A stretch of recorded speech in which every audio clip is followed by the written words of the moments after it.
So let's walk through it. You get enticed by a recruiter. You finish boot camp. You get your additional training done. You go to your first duty station. Fresh out of high school. I'm talking enlisted. You know nothing, right? Okay. You get to your first base. Okay. Let's say before, let me do this. One thing that's interesting about boot camp, at the tail end, they start talking to you about marriage. Your drill sergeant and your little training courses, they start talking to you about your benefits. And, when you go through something as traumatic as boot camp, it makes you start thinking about some funny things. And one of those things, all of those things kind of dilly-dally with mortality, right? And you got young people who don't know nothing about nothing, and they're put in an extremely stressful environment, and they're full of emotion and they're full of hormones. Let's not even talk about the fact that for the majority of, the first half of your boot camp experience, they put the males with the males and the females with the females, at least in the Air Force boot camp anyway. You can get in really big trouble for interacting with someone who's of the opposite gender, right? For the first, I want to say 4 or 5 weeks. I want to say on the 6th week, that's when you do this co-ed. And even language is weird. I remember getting yelled at in boot camp, and they can't say the F word. When you would usually hear somebody say, hurry the F up, they use the P word. They say, hurry the piss up, which I've never heard that in my life. But, the language is weird. And then they train you to say things a certain way. Like, they'll say things like, if you have to use the bathroom, you say, sir, ma'am, permission to utilize the latrine. Or if you are walking, you ask for permission to adjust your clothes. You say, sir, permission to adjust. Or whatever. You get programmed, you get washed. And then, additional training, that's when they just kind of try to deprogram you from boot camp, but you're getting reprogrammed into additional training life. And then you slowly get into your different mind, I guess, when you go to your first duty station, right? Now, I did that rundown all to get to this point, and it's a lot. I'm really condensing it. I mean, I'm putting the meat in the sausage, right?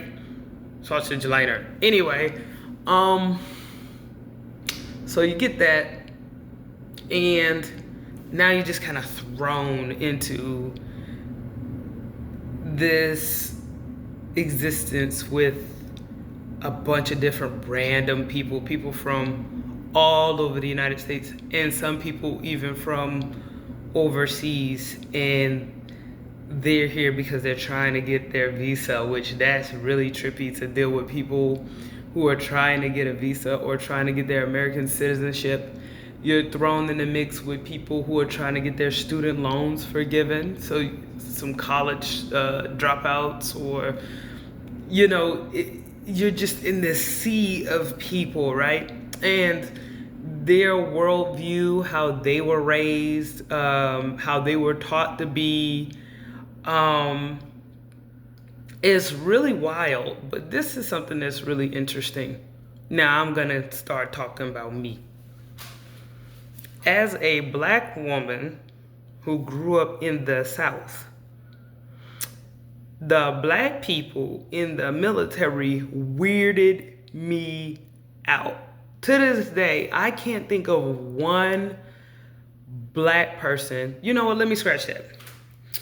The black people in active duty Air Force, I did not understand them people at all. The Air Force is it's super white.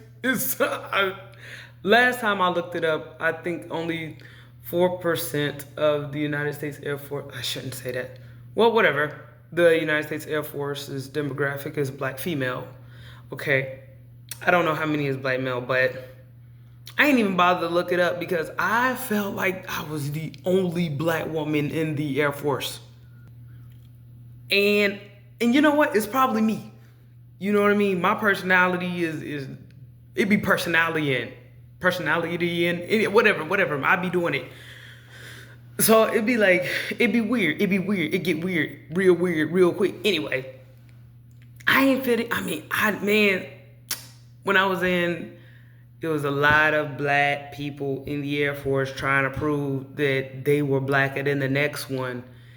And I didn't know black was a competition. I just thought we were people and we were serving and we were in the service and we were serving, thank you for your service, right? But anyway,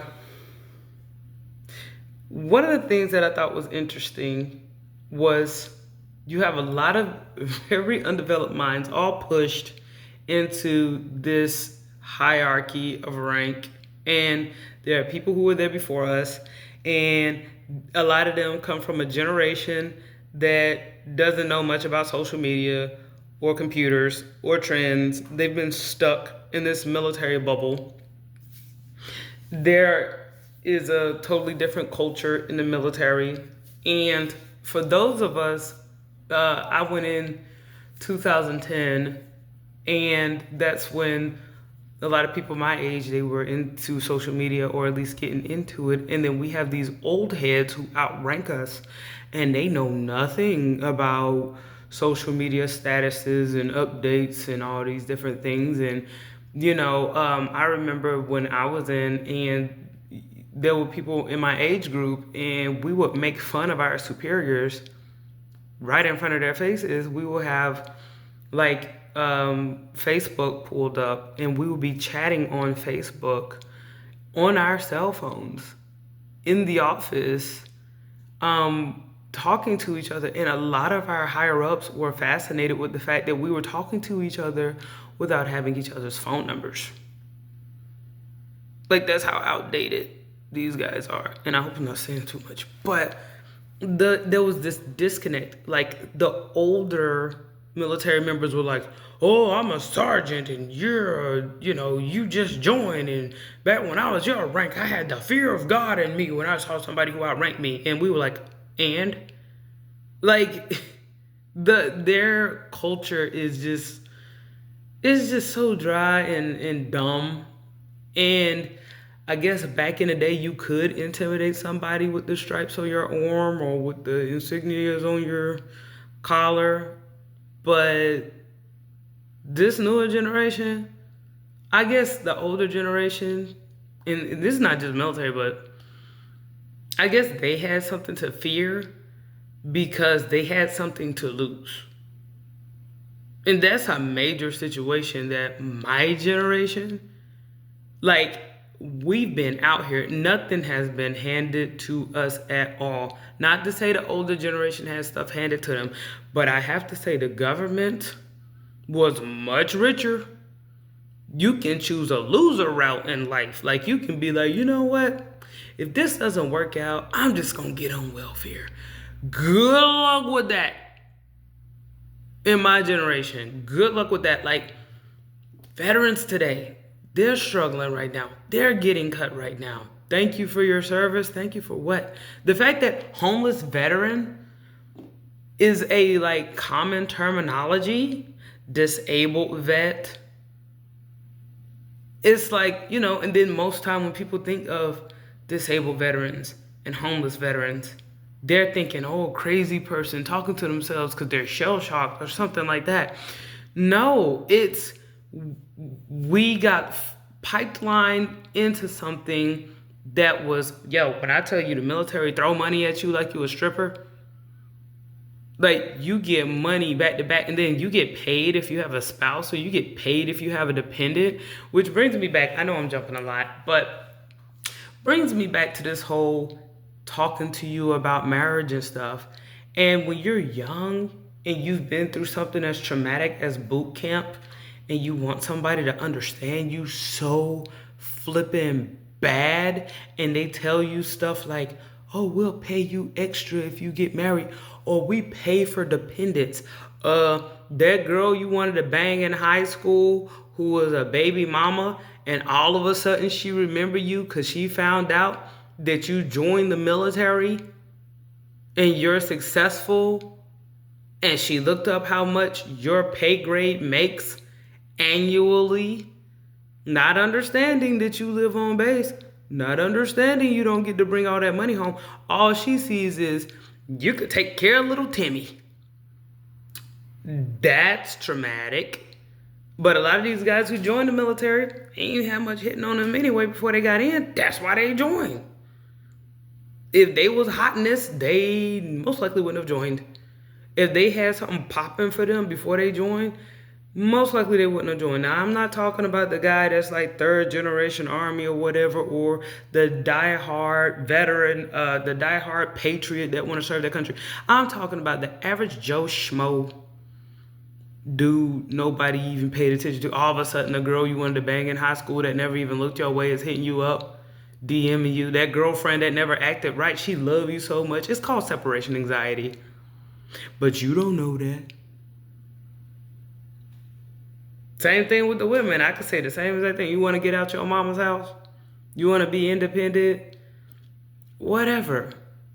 Like I said, the recruiters got talking points all day. Everybody's got talking points for a 16, 17, 18-year-old.